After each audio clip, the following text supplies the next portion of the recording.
At the end of the day, I think a natural progression for what I want to be able to accomplish in terms of sticking up for the oil patch and working people is to throw my shoe in the ring and run for elected office, actually. Because, I mean, our town of Grand Prairie, we're an oil and gas hub up in the Peace Country. Our town runs on oil and gas. Oil and gas makes the clocks run on time. And I'd say a lot of other industry in this town is dependent on oil and gas, but there's greater issues than oil and gas at play. And we're in such a time that I don't think there's many points in Alberta's history like this. And we have a choice. I mean, I don't think there's any choice. We cannot go back to another 4 years of NDP government. But in going about these changes and voting the government out, well, we need to scrutinize who we're voting in.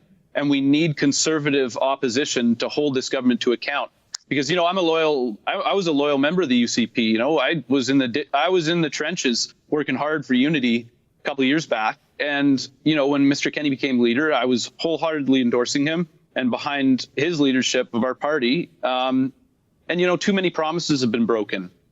And I don't have confidence that we're going towards anything other than a revamp of the Progressive Conservative Party. And I don't think that's in the best interest of Alberta's future. I think Grand Prairie has a lot of potential. And I think the Freedom Conservative Party, it offers an unwhipped caucus and a platform for me where no one bought me. I don't owe anyone any favors.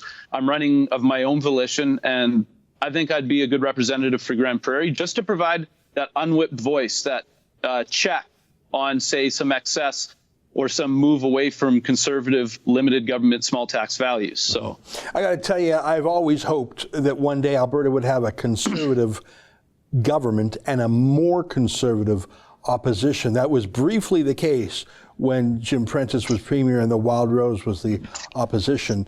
But then, of course, they tried to absorb the Wild Rose opposition, and it was a mess. Tell me a little bit more about the Freedom Conservative Party. We've spoken to Derek Fildebrandt about a few months ago. How many candidates are you fielding? And what are your prospects, both province-wide and in Grand Prairie? Ezra, we got 24 candidates running across the province for 1.2 million voters. And we want to put a conservative choice on that ballot, an accountable, limited government, small government, low taxation, high personal freedom. And that means freedom for LGBT as the same as it does for Christians, for Muslims, for anyone, because we don't want to put labels on people. We want to start putting forth policy that brings Albertans together around shared identity, rather than dividing us into these groups and playing identity politics. Who's the incumbent? We have a better tax plan. Sorry, I was going to say, who's the incumbent in Grand Prairie where you're riding? Is it a New Democrat or is it a Conservative? I can't remember off the top of my head.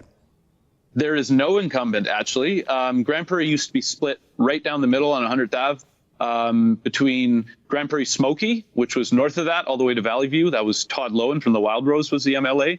And on the south side of 100th Ave was Wayne Drysdale with the Progressive Conservative Party, and that was Grand Prairie Wapiti. Well, now Notley gerrymandered our city into one urban riding. And so it's really a toss-up, and there's no incumbent candidate in this race. So, and there's actually a very strong Alberta Party candidate in the race. There's a strong NDP candidate in the race who ran against Todd Lowen and narrowly lost last time.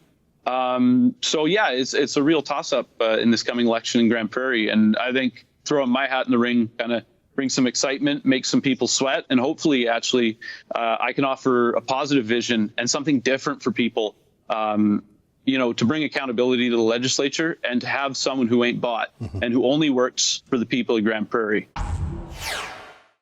That's an excerpt from the Ezra Levant show. Every day I do a video monologue and then I interview an interesting guest and then I end by reading my hate mail, but you've got to subscribe to it, which you can do at therebel.media/shows.